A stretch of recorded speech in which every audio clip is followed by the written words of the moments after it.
आज माझी मैत्रीण मला म्हणाली की हॅपी वुमन्स डे म्हणून तिला मेसेज केला होता. मग मी तिला कॉल केला की खूप दिवसांनी बोललो नव्हतं म्हणून.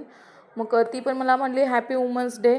आमचं थोडंसं बोलणं झालं. परत तिनं विचारलं की "तू माहेरी गेलतीस का?" तर "हो" म्हटलं.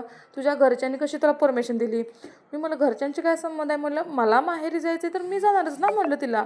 तर ती नाही म्हणली "अगं सासू-सासरे किंवा तुझा नवरा वगैरे काय बोलले नाहीत?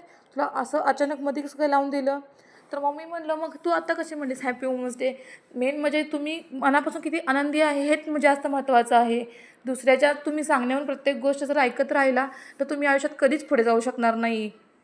मला इथे हे सांगायचं आहे, की तुम्ही स्वतःसाठी जगायला सुरुवात करा. तुम्हाला जे आवडेल ते तुम्ही ते करा. कुणाच्याही परमिशनची काही गरज नाही आणि मोस्टली जर माहेरी जायचं तर तुम्हाला जायचं असेल तर तुम्ही तिकीट काढा आणि डायरेक्ट घरी सुटा.